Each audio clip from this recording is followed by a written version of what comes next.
Cette information sur l'existence d'une cache, Marcel Vervloesen la communiquera à la famille de Gerrit Ulrich, lorsqu'il apprit le 19 juin qu'Ulrich avait été tué en Italie. Qui a découvert de matériel sous le plancher? Moi. Et qu'avez-vous fait de ce matériel? J'étais complètement saisie de frayeur. Et puis elle m'a dit du calme, pas de panique, continuons à chercher, oui. Nous avons crié, mais plus on regardait, plus on devenait dingue. Effrayé par quoi? Parce que des disquettes et des compacts disques, ce n'est pas effrayant? Et des vêtements pour bébé. D'abord, il y a les photos sur les couvertures des bandes vidéo. Moi, c'est ce que j'ai entendu dire après, parce qu'au moment même, j'étais choquée. Je ne les ai pas vues convenablement. C'était dans un petit couloir en dessous du plancher, et elle s'est glissée en dessous du plancher. Mais vas-y, raconte un peu cette histoire de vêtements.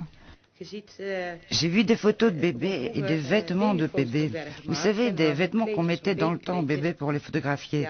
J'étais tellement choquée que je me suis dit, c'est pas vrai. Et je me suis mise à pleurer.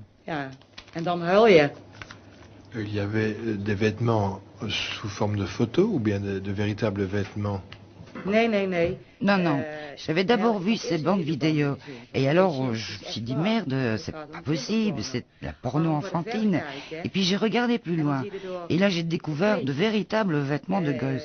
Je ne sais pas si vous connaissez ça en Belgique ou en France, mais ici en Hollande, quand on fait photographier son bébé, on le met sur une peau de mouton avec un beau petit vêtement.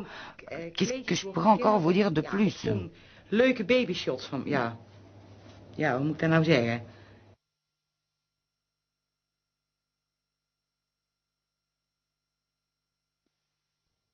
Je l'ai dit tout à l'heure, Robbie van der Planken est aujourd'hui incarcéré en Italie. Il est accusé du meurtre d'Ulrich. Alors, est-ce que tout cela n'éclaire pas d'un jour un peu différent les déclarations qu'il vous a faites quant à sa non-participation à toute tentative ou tout réseau pédophilique, à tendance pédophilique depuis Je me suis évidemment demandé des mois. Pourquoi il trouvait avantage à se présenter devant une caméra et faire ces déclarations. Alors il y a deux hypothèses. Ou bien il a changé de vie et tout ça représente son passé dont il veut se débarrasser comme dans une espèce de catharsis publique. Ou bien il veut simplement changer de façade pour cacher des activités continues dans la criminalité donc qui consiste à abuser les enfants sexuellement. Eh bien, je penche plutôt pour la seconde hypothèse pour le moment, dans la mesure où j'ai en main les chefs d'inculpation officiels de la justice hollandaise à l'encontre actuellement de Robbie van der Planken. La justice hollandaise a demandé l'extradition de van der Planken. Effectivement. Et dans les chefs d'inculpation qui sont communiqués à la justice italienne, il y a, pour avoir du 1er août 1997 au 19 juin 1998, c'est-à-dire encore très récemment, diffusé des images pornographiques de mineurs via Internet montrant l'acte sexuel complet entre adultes et mineurs, et pour avoir de surcroît produit semblable image et en avoir assuré le suivi. Donc voilà un chef d'inculpation assez précis. Pour avoir également, et cela c'est important, enlevé le mineur Manuel Chatwal de Pologne vers les Pays-Bas le 24 août 1993. Manuel Chatwal a disparu de Berlin le 24 juillet 1993, il y a un mois, pendant lesquels, évidemment, Robbie van der Planken ne s'explique pas.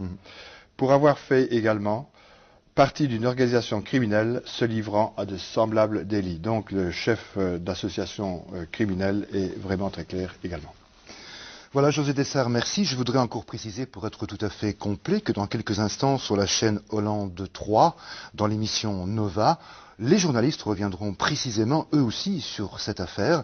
Et je vous signale aussi que demain, sur Arte, à 20h45, dans le cadre d'une soirée consacrée au trafic d'enfants, de larges extraits de ce reportage-ci et de la filière pédo-vidéo seront diffusés, suivis d'un débat auquel participera notamment le sociologue suisse Jean Ziegler.